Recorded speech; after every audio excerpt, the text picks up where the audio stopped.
And now it's time for the news, and this broadcast is brought to you by Vaughn's Funeral Home of Boerne. Well, here we are in August, and that can mean a lot of different things in this part of the country. Possibly the most important new routine is that the Boerne ISD is officially in gear. Each student's personal schedule can and will be unique in that study and learning are different for each of us. The preparation for the learning process is important, and some of that commences today and throughout this week. Orientation for new teachers is 3rd through the 5th. The first official day for teachers in the classroom in preparation for the school year is August 15th, and the first day for students is August 22nd. The elementary schools will start at 7:35 a.m. and conclude at 2:45 p.m. Secondary schools will start at 8:50, and their day will end at 4 p.m. Please take some extra time as you hustle from spot to spot in town and observe the crosswalks and traffic controls that may have changed since you last took a personal inventory.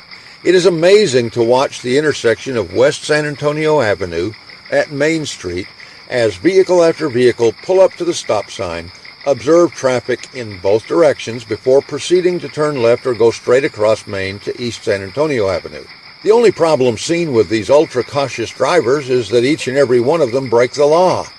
The pathway on West San Antonio Avenue, eastbound to Main, is for right turns only. There are 3 indications to that right turn only restriction, which involves signage at curbside and painted on the roadway itself. Yet it is not just those pesky out-of-towners that fail to observe the traffic controls. We hear a lot in the news these days about misbehaving police officers, and yet we drive like semi-conscious drones and wonder why there are so many accidents and the old, why in the world am I being pulled over routine. Let's just all slow down a little bit and actually pay attention to our surroundings. It may amaze you to see what you've been missing all this time. We wouldn't be offering fair and balanced news if we didn't address the latest craze in town. Of course, we're talking about Pokemon Go. I've observed a lot of folks out and about having a good time. I've observed some folks behaving strangely and to a point discourteously, as they seem to have little concern for the other real people on the planet and in their immediate vicinity. It does appear to be a generally good thing that the ultimate technical pursuit game could get the tech zombies up off the sofa and out into the sunshine and fresh air. There was one conversation from this past week wherein it was observed that some folks are chasing these little pocket monsters throughout the evening and into the wee hours of the morning.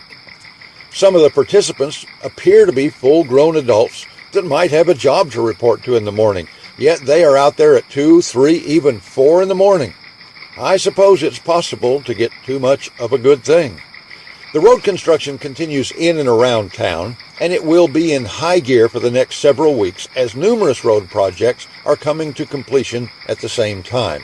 One thing to observe is that traffic controls, including lights and signs, have changed in many areas, so paying particular attention to actually driving your vehicle is a good idea.